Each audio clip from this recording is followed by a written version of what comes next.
कहानी की शुरुआत होती है अमेरिका के एक जाने माने कॉलेज एमआईटी में। इस वक्त हम प्रोफेसर जेरल्ड को अपनी मैथ्स की क्लास पढ़ाते हुए देखते हैं। लेक्चर खत्म होने के बाद उन्होंने अपने स्टूडेंट्स को बताया कि मैं क्लास के बाहर बोर्ड पर मैथ्स का एक बहुत मुश्किल सवाल लिखने वाला हूं और अगर तुम में से किसी ने भी इसे सॉल्व कर दिया तो कॉलेज में तुम्हारा नाम सुनहरे अक्षरों से लिखा जाएगा। उन्होंने अपने स्टूडेंट्स को मोटिवेट भी किया, यह कहकर कि पहले भी मेरे कुछ स्टूडेंट्स इस क्वेश्चन को सॉल्व कर चुके हैं और आज के दिन वो बिल्कुल टॉप पर हैं अपनी फील्ड में। यह सवाल बहुत मुश्किल है। यह देखते हुए प्रोफेसर जेरल्ड ने उन्हें सेमेस्टर के आखिर तक का वक्त दिया ताकि वह आराम से समय लेकर इसे सॉल्व कर सके। लेक्चर खत्म हुआ और फिर हमने विल हंटिंग नाम के एक आदमी को देखा जो वहां पर साफ सफाई का काम करता था। उसने वह मैथ्स प्रॉब्लम देखी जो प्रोफेसर ने लिखी थी। विल बाद में अपने घर गया और बाथरूम के शीशे पर इक्वेशन सॉल्व करने लगा। अगले दिन जब वह वहां बिल्कुल अकेला था, उसने चौक उठाया और प्रॉब्लम का आंसर लिख दिया। यह बहुत बड़ी बात थी क्योंकि उसने इस सवाल का जवाब सिर्फ एक दिन में निकाल दिया था। काम के अलावा विल अपना सारा समय अपने दोस्तों के साथ मटर गश्ती करते हुए बिताता था। एक दिन जब वह एक बेसबॉल मैच देख रहा था तो विल ने एक लड़के को देखा जो स्कूल में उसे परेशान करता था। उसे देखते ही विल के अंदर गुस्सा फूट गया। वह अपने दोस्तों के साथ उस लड़के के पास गया और लड़ाई शुरू कर दी। अंत में विल ने बदला लेते हुए उस लड़के को बहुत मारा। मामला ज्यादा ना बढ़ जाए तो उसके दोस्तों ने उसे रोक दिया, लेकिन तब तक पुलिस वहां आ गई और जब पुलिस वाले ने उसे रोकने की कोशिश की तो उसने पुलिस वाले पर ही हमला कर दिया, जिस वजह से वह अरेस्ट हो गया। दूसरी ओर प्रोफेसर जेरल्ड को पता चला कि जो मैथ्स प्रॉब्लम उसने लिखी थी वह तो सॉल्व भी हो गई है। वो तुरंत चेक करने गया और देखा कि किसी ने सच में उसका क्वेश्चन बिल्कुल सही सॉल्व कर दिया था। उसने अपने कुछ होशियार स्टूडेंट से पूछा कि ये तुम लोगों में से किसी का काम तो नहीं है, लेकिन जब उन बच्चों ने भी मना कर दिया तब तो प्रोफेसर एकदम चौंक गया। खैर, प्रोफेसर की अगली क्लास पूरी तरह भरी हुई थी। सब लोग जानना चाहते थे कि आखिर वो अनजान मैथ्स जीनियस है कौन। प्रोफेसर ने कहा कि जिसने भी ये सॉल्व किया है वो आगे आए, मैं उसे उसका प्राइज देना चाहता हूँ। लेकिन पूरी क्लास एक दूसरे को देखने लगी, कोई भी आगे नहीं बढ़ा। जब कोई भी सामने नहीं आया तो प्रोफेसर ने अपने स्टूडेंट से कहा कि मैं एक और मैथ्स प्रॉब्लम लिख रहा हूं जिसे सॉल्व करने में मुझे खुद 2 साल लगे थे। अब तुम में से जो भी वह मैथ्स जीनियस है इसे तो एक दिन में सॉल्व नहीं कर पाएगा। वहीं दूसरी ओर विल अभी जेल से बाहर आया ही था। उसने अपना साफ सफाई का काम किया और तुरंत प्रॉब्लम सॉल्व करने लगा। उसी वक्त जेरल्ड अपने ऑफिस से बाहर आया और उसने विल को बोर्ड पर लिखते हुए देख लिया। उसने विल को रोकने की कोशिश की, सोचा कि वह बोर्ड पर ऐसे ही कुछ लिख रहा होगा। प्रोफेसर को अपनी तरफ आते हुए देखकर विल वहां से भाग गया। बाद में जब प्रोफेसर वापस आया तो उसने देखा कि विल ने तो एक्चुअली उसकी प्रॉब्लम सॉल्व कर दी है जिसे सॉल्व करने में उसे खुद 2 साल लगे थे। वो इस लड़के ने कुछ ही देर में सॉल्व कर दी। अब उसे पता चल गया था कि वो सीक्रेट मैथ्स जीनियस कौन है। काम के बाद विल अपने दोस्तों से मिला और वापस बार में गया थोड़ी ड्रिंक्स लेने के लिए। वहां कुछ खूबसूरत लड़कियों को देखकर विल का दोस्त चक्की उनके पास गया और फ्लर्ट करने लगा। लड़कियों को इंप्रेस करने के लिए चक्की ने ऐसे ही झूठ बोल दिया कि हाँ, मैं भी यही एमआईटी में पढ़ता हूँ, जीनियस हूँ मैं। तभी एक आदमी बीच में बोला और पूछने लगा, कौन सी क्लास में पढ़ता है बे तू? जिसके जवाब में चक्की ने कहा, हिस्ट्री। वो लड़का समझ गया था कि यह झूठ बोल रहा है। उसने चक्की की बेइज्जती करनी शुरू कर दी और जानबूझकर उससे हिस्ट्री के टॉपिक्स पर सवाल करने लगा। बेचारे चक्की को आता जाता तो कुछ था नहीं, तो वह एकदम चुप रहा। तभी विल अपने दोस्त के लिए आगे बढ़ा और उस आदमी से डिबेट करनी शुरू कर दी। विल एक बार जो पढ़ लेता था कभी भूलता ही नहीं था। उसके फैक्ट्स और जुबान इतनी साफ थी कि उसने उस लड़के को एकदम चुप करवा दिया। साथ ही विल ने उस लड़के की बेइज्जती की कि तूने उस किताब से पढ़ा है ना, बिल्कुल रटी रटाई बातें करता है तू। विल ने उसका मजाक उड़ाते हुए कहा कि इतने हजारों डॉलर खर्च कर रहा है तू, फिर भी जब रटी रटाई बातें बोलनी है तो यह तो मैंने पब्लिक लाइब्रेरी में पढ़ी है। इस सब के बाद वह आदमी तिल मिलाकर वहां से चला गया। बाद में उन लड़कियों में से एक जिसका नाम स्काइलर है विल के पास आई और उसे अपना फोन नंबर दे दिया। विल की होशियारी देखकर स्काइलर को वह थोड़ा पसंद आ गया था और स्काइलर ने कहा कि करना किसी दिन फोन मुझे जब तुम्हारे पास टाइम हो। विल ने बाद में वह नंबर उस लड़के को भी दिखाया जो ज्यादा स्मार्ट बनने की कोशिश कर रहा था। इस बीच प्रोफेसर जेरल्ड उस सफाई करने वाले को ढूंढ रहे थे जिसने उनकी वह मुश्किल प्रॉब्लम इतनी आसानी से सॉल्व कर दी। थोड़ी पूछताछ के बाद उन्हें विल का कॉन्टैक्ट नंबर मिल गया, जिसके बाद वह सीधा विल की कोर्ट हियरिंग में पहुंच गया। उसके ऊपर एक पुलिस ऑफिसर पर हमला करने का केस लगा था। विल ने अपने आप को कोर्ट में बचाने की बहुत कोशिश की, लेकिन जज ने कहा कि तुम्हारे ऊपर पहले से चोरी और मारपीट के आरोप लगे हुए हैं। जज ने कहा कि अब मैं पुलिस से भी हाथापाई को नजरअंदाज नहीं कर सकता और आखिरकार जज ने उसे जेल में डाल दिया और अगर वह बेल लेना चाहता है तो $2 देने होंगे, यानी लगभग $4। इसी के साथ विल को जेल भेजा गया, लेकिन वहां उसकी मुलाकात प्रोफेसर जेरल्ड से हुई जिसके पास उसके लिए एक डील थी। उसने विल से कहा कि मैंने जज से बात कर ली है और मैं तुम्हें छुड़वाने के लिए तैयार हूं, लेकिन तुम्हें मेरी 2 शर्तें माननी होंगी। पहली शर्त यह थी कि विल प्रोफेसर जेरल्ड के साथ मैथ्स की क्लास लगाएगा और दूसरी शर्त यह थी कि उसे काउंसलिंग लेनी पड़ेगी। विल इस बात पर हंसने लगा, लेकिन वह जेल में भी नहीं रहना चाहता था। उसके पास कोई ऑप्शन था नहीं, इसीलिए उसने सारी शर्तें मान ली। जल्द ही उसने अपनी मैथ्स की क्लास प्रोफेसर जेरल्ड के साथ शुरू कर दी, जो विल के तेज दिमाग को देखकर एकदम हैरान रह गए। अब दूसरी शर्त के हिसाब से उसे एक थेरेपिस्ट से काउंसलिंग लेनी होगी, लेकिन चाहे वो कितने भी थेरेपिस्ट के पास क्यों ना चला जाए, विल खुद को उनके सामने खोलता नहीं था। ऊपर से उनका मजाक अलग से उड़ाने लगता। वह एक दिन पहले उन थेरेपिस्ट की लिखी हुई किताबें पढ़ लेता और अगले दिन जम के उनकी बेइज्जती करता।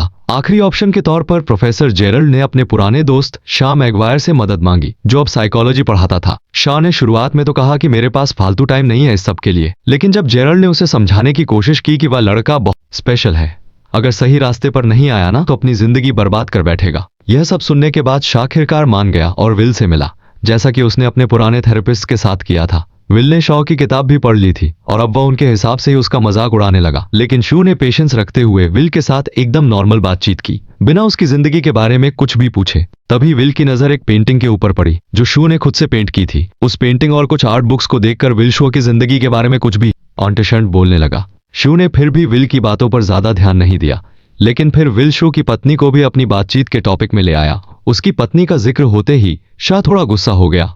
विल को समझ आ गया कि शाह की कमजोरी उसकी पत्नी है, तो वह बार बार उसका जिक्र करने लगा। उसने पूछा कि शराब की पत्नी यहाँ क्यों नहीं है, क्या वह धोखा देकर किसी और के साथ भाग गई क्या? यह सुनते ही पूरी तरह से अपना आपा खो बैठा और विल को गले से पकड़ लिया। उसने विल को चेतावनी दी कि कभी भी मेरी पत्नी की बेइज्जती मत करना। तभी विल ने टाइम खत्म हो गया है। शू ने उसे छोड़ दिया और विल बाहर चला गया, यह सोचकर कि उसने फिर से एक थेरेपिस्ट को तोड़ दिया है। शॉ का मूड देखकर प्रोफेसर जेरल्ड को लगा कि वह और सेशंस करने के लिए नहीं मानेगा, लेकिन शाह ने तो कहा कि हाँ मैं करूंगा इसकी काउंसलिंग। अगले हफ्ते से लगातार ले आओ इसको मेरे पास। काउंसलिंग के बाद विल स्काइलर के साथ डेट पर गया। डेट पर विल को पता चला कि स्काइलर एक बहुत ही अमीर परिवार से है और इस वक्त हार्वर्ड में पढ़ रही है। उन दोनों ने ही एक दूसरे के साथ बहुत अच्छे से समय बिताया। अपनी खूबसूरत पहली डेट के आखिर में उन्होंने एक दूसरे को चूम लिया। विल जब अगले हफ्ते शाह मिलने आया तो आश ने कहा कि चलो बाहर चल के बातचीत करते हैं। शाह विल को एक पार्क में ले गया और उससे बात करने लगा। उसने विल से कहा कि तुमने जो कुछ भी बोला मैंने उस बारे में बहुत सोचा। आखिर में मुझे यही समझ में आया कि तुम दिमाग से एक छोटे बच्चे हो जो यह जानता ही नहीं है कि वह क्या बोल रहा है। बदतमीज हो थोड़े से। शिव ने विल से कहा कि मैं समझता हूं तुम बोलना नहीं चाहते, शायद कोई डर है तुम्हारे अंदर, लेकिन बेटा एक बात याद रखना, कभी तो तुम्हें बोलना पड़ेगा वरना जिंदगी की सारी अच्छी चीजें खो बैठोगे। अगले दिन विल अपने दोस्त चक्की के साथ एक कंस्ट्रक्शन साइट पर मजदूरी करने गया। उसने स्काइलर को फोन किया, लेकिन वह बात करने से डर रहा था। शी के साथ अपने तीसरे थेरेपी सेशन में विल ने एक शब्द भी नहीं कहा और शी ने भी नहीं। दोनों पूरा 1 घंटा चुप रहे। चौथा सेशन भी इसी तरह से शुरू हुआ जहां किसी ने कुछ नहीं बोला, लेकिन फिर बोर होकर विल ने शी को एक जोक सुनाया। इसे एक हिंट मानकर कि विल शायद अब बातचीत करना चाहता है। शी ने उससे पूछा कि क्या तुम्हारी कोई गर्लफ्रेंड है? जवाब में विल ने उसे स्काइलर के बारे में बताया कि कैसे उनकी पहली डेट बहुत ही बढ़िया गई, लेकिन अब मुझसे बात नहीं हो पा रही। शन ने पूछा कि ऐसा क्यों? तो विल ने जवाब दिया कि मुझे लगता है स्काइलर मेरे लिए बहुत ज्यादा अच्छी है और अगर मैं उससे मिलता रहा तो सब कुछ खराब हो जाएगा। कभी ना कभी तो वह समझ ही जाएगी कि मैं उसके लायक नहीं हूँ। शू ने उसे समझाया कि कोई भी किसी से बेहतर नहीं होता। हर किसी में कुछ चीजें अच्छी कुछ खराब होती हैं, लेकिन जरूरी बात बस ये है कि वो इंसान आपके लिए सही है या नहीं। इस बारे में और समझाते हुए शू ने अपनी पत्नी के बारे में बताया। उसने कहा कि वो बहुत अच्छी इंसान थी, बहुत प्यार करता था मैं उससे, लेकिन नींद में कभी कभी पाद देती थी। उसकी इस बात से पूरे कमरे का माहौल बदल गया। विल और शो दोनों ने खुलकर हंसना शुरू कर दिया। इसी पल वो दोनों एक दूसरे के थोड़े करीब आ गए और विल को अब शो के आसपास थोड़ा कंफर्टेबल महसूस होने लगा। सेशन खत्म हुआ और शी ने सलाह दी कि जाकर बात करो उस लड़की से। विल शो की बातों में इतना खो गया कि उसे याद दिलाना पड़ा कि आज का सेशन खत्म हो गया है, चलो जाओ यहाँ से। शाह की बात मानकर विल स्काइलर के कॉलेज में गया और उसे दोबारा बाहर चलने के लिए कहा। स्काइलर ने कहा कि मैं तुम्हारे साथ बाहर जाना चाहती हूँ, लेकिन मुझे एक बहुत ही ज्यादा मुश्किल प्रॉब्लम सॉल्व करनी है जिसमें कई दिन भी लग सकते हैं। विल और इंतजार नहीं कर सकता था, तो उसने कहा कि वह सवाल मुझे दिखाना। सवाल देखते ही उसने पलक झपकते ही आंसर एक नैपकिन के ऊपर लिख दिया। इसके बाद विल ने कहा कि अब तो तुम्हारे पास कोई बहाना नहीं बचा, चलो मेरे साथ। उनकी दूसरी डेट के दौरान स्काइलर ने विल से उसके परिवार के बारे में पूछा और विल ने उसे झूठ कह दिया कि मेरे दाइज भाई हैं, जिस पर स्काइलर ने कहा कि अच्छा नाम बताइए जरा, और विल ने धड़ाधड़ दाइज रैंडम नाम सीक्वेंस में बोल दिए। स्काइलर को थोड़ा शक हुआ कि यह झूठ बोल रहा है और उसने कहा कि एक बार नाम फिर से दोहराना जरा, लेकिन अपना विल जीनियस है, उसने दोबारा उन नामों को उसी सीक्वेंस में बोल दिया। खैर विल अपने अगले थेरेपी सेशन में शान मिला और पूछा कि क्या तुम्हें कभी अपनी पत्नी से मिलने का पछतावा हुआ है, क्योंकि तुम्हारी पत्नी के मरने के बाद तो तुम बहुत ज्यादा अकेले हो गए होगे और इतना प्यार करते थे तो दुख भी ज्यादा हुआ होगा। इस सवाल के जवाब में शू ने उसे बताया कि कैसे वह अपनी पत्नी से मिला था। जब मैंने उसे पहली बार देखा तो वह अपने दोस्तों के साथ एक बेसबॉल गेम की टिकट लेने के लिए लाइन में इंतजार कर रही थी। वो एक बहुत ही क्लासिक मैच था। तो विल ने कहा कि तुमने वो गेम लाइव देखी थी, कितने लकी हो यार तुम। इस पर शू ने बताया कि गेम तो मैंने बाद में टीवी पर ही देखी थी। मैंने अपने दोस्तों को छोड़ दिया था उस लड़की के साथ डेट पर जाने के लिए, वही लड़की जो बाद में उसकी पत्नी बनेगी। विल को बिल्कुल भी यकीन नहीं हो रहा था कि शो ने इतनी जबरदस्त गेम एक लड़की के साथ थोड़ा सा टाइम बिताने के लिए छोड़ दी। इस पर शू ने कहा कि मुझे कभी कोई पछतावा नहीं हुआ उससे मिलने का, चाहे वो मेरी जिंदगी में सिर्फ कुछ सालों के लिए ही थी, लेकिन वो साल सबसे खूबसूरत थे। खैर बाद में स्काइलर ने विल से कहा कि तुम मुझे अपने दोस्तों और परिवार वालों से क्यों नहीं मिलवाते। विल ने अभी भी उससे अपनी जिंदगी के बारे में झूठ बोल रखा था, लेकिन वो उसे अपने दोस्तों से मिलवाने के लिए तैयार हो गया। स्काइलर, विल और उसके दोस्त एक बार में मिले और स्काइलर को उसके दोस्त काफी पसंद आए। उन सभी ने एक दूसरे के साथ बहुत अच्छे से समय बिताया। तभी प्रोफेसर जेरल्ड शाय विल की प्रोग्रेस के बारे में पूछने आया। शॉन ने कहा कि विल धीरे धीरे खुलना शुरू हो गया है, लेकिन अभी थोड़ा और वक्त लगेगा उसे पूरा कंफर्टेबल करने में। प्रोफेसर जेरल्ड ने बताया कि मैं विल के लिए एकदम टॉप की नौकरी ढूंढ रहा हूं।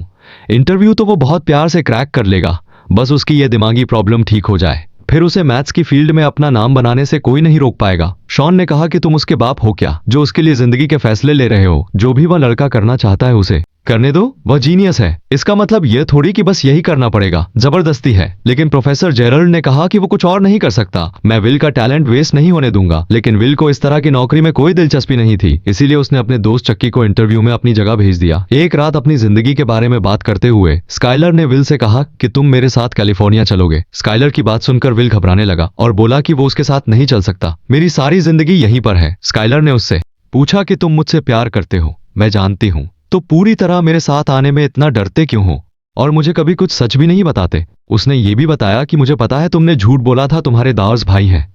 यह झूठ सामने आने पर विल अपना आपा खो बैठा। उसने कहा, क्या जानना चाहती हो तुम मेरे बारे में? अनाथ हूं मैं, माँ बाप का अता पता है नहीं। अपनी ज्यादातर जिंदगी एक परिवार से दूसरे में फदकते हुए बिताई है मैंने। बचपन में जिस परिवार के साथ मुझे रखा गया वह मारता था, मुझे कुत्ते की तरह मारता था। स्काइलर रोने लगी और विल से कहा कि कोई बात नहीं, मैं तुम्हारे साथ हूं ना, मैं तुम्हारे साथ रहूंगी चाहे कुछ भी हो जाए। लेकिन विल ने उसे दूर कर दिया और कहा कि मुझे किसी की मदद नहीं चाहिए। विल को कहीं ना कहीं डर था कि अगर उसने किसी को पास आने दिया और फिर वह इंसान उसे छोड़कर चला गया तो वह सह नहीं पाएगा। स्काइलर ने रोते हुए कहा कि मैं तुमसे बहुत प्यार करती हूँ, कभी तुम्हें छोड़कर नहीं जाऊंगी। लेकिन विल ने झूठ कह दिया कि मैं तुमसे प्यार नहीं करता और वहां से चला गया। स्काइलर को अपने कमरे में अकेला रोते हुए छोड़कर प्रोफेसर जेरल्ड के बहुत कहने पर विल ने आखिरकार नौकरी के लिए हाँ कह दिया। विल इंटरव्यू देने गया तो, लेकिन नौकरी लेने की कोशिश नहीं की। थेरेपी सेशन में शाह ने उससे पूछा कि वो अपनी जिंदगी में सबसे ज्यादा किस पर भरोसा करता है। विल ने जवाब दिया, मेरे दोस्त चक्की के ऊपर। शू ने कहा, हाँ मैं मानता हूँ, तुम्हारा भाई जैसा दोस्त है, जान भी दे देगा तुम्हारे लिए, लेकिन दोस्तों के साथ जिंदगी तो नहीं बिताई जा सकती ना। फिर शू ने उससे पूछा, तो अपनी रोजी रोटी कैसे कमाओगे? इस पर विल ने कहा कि दिहाड़ी पीटूंगा, कंस्ट्रक्शन का काम बहुत अच्छे से आता है मुझे, सारी जिंदगी कर लूंगा, कमा लूंगा, खा लूंगा।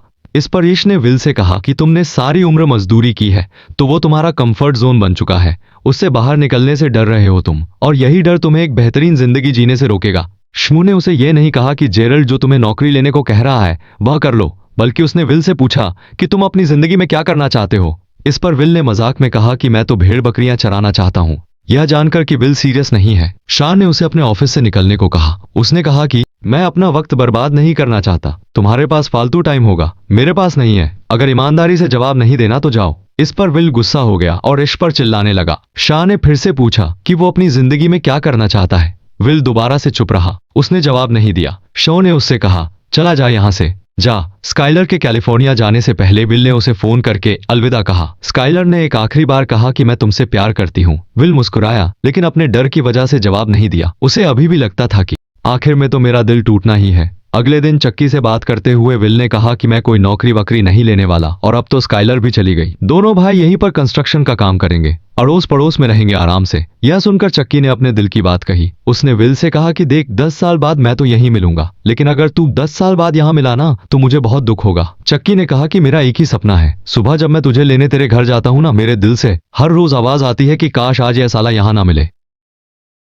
कुछ अच्छा कर रहा हूँ जिंदगी के साथ। दूसरी ओर प्रोफेसर जेरल श्योर रहा था कि आखिर वो विल को काम लेने के लिए मना क्यों नहीं पा रहा। शो ने कहा कि हमें विल को मजबूर नहीं करना कि अपनी जिंदगी के इतने बड़े बड़े फैसले ले, अभी उसे खुद ही नहीं पता वह क्या करना चाहता है। उसने समझाया कि विल को छोड़ दिए जाने का डर है, इसीलिए वह लोगों को अपने पास नहीं आने देता। जेरल्ड उसकी बात से सहमत नहीं था। उसने शानदार कहा कि विल को अपनी जिंदगी बर्बाद करने मत दे। क्या अपनी तरह फेलियर बनाना चाहता है क्या उसे? इस पर शो ने जवाब दिया कि मैं कोई फेलियर नहीं हूँ, मैंने चुनी है यह जिंदगी, मुझे अच्छा लगता है इतने में खुश हूं मैं। तभी विल अंदर आया और उनकी बातचीत सुन ली। प्रोफेसर जेरल्ड कमरे से बाहर चला गया ताकि थेरेपी शुरू हो सके। शॉन के पास आज एक फाइल थी जिसमें विल के शरीर की तस्वीरें थी, जिसमें उसके फास्टर फादर की मार के निशान थे। विल ने पूछा कि क्या कभी तुमने किसी बच्चे को इस तरह बेरहमी से पिटा हुआ देखा है? इस पर शॉन ने बताया कि मेरे पिता शराबी थे, बचपन से शराब पीकर मुझे और मेरी माँ को मारते थे। शॉन की कहानी सुनकर विल को अपने बचपन की याद आ गई। शॉन ने विल के सामने आकर कहा कि जो कुछ भी तुम्हारे साथ हुआ बेटा, वह तुम्हारी गलती नहीं थी। विल ने हामी भरते हुए सर हिलाया, पर शो बार बार कहता रहा कि यह तुम्हारी गलती नहीं थी, नहीं थी बेटा, नहीं थी। आखिर में विल ने कहा मुझे पता है, पर शो फिर भी बार बार बोलता रहा तुम्हारी गलती नहीं थी, नहीं थी, मान लो इस बात को। यह सुनकर विल की आंखों में आंसू आ गए। उसने शो को धक्का दिया। शो ने फिर से कहा कि जो कुछ भी हुआ तुम्हारी गलती नहीं थी। और अब आखिर में विल टूट गया। उसने शो को गले लगा लिया और जोर जोर से रोने लगा। अब वो अपना बीता हुआ दर्द छोड़कर आगे बढ़ने के लिए तैयार था।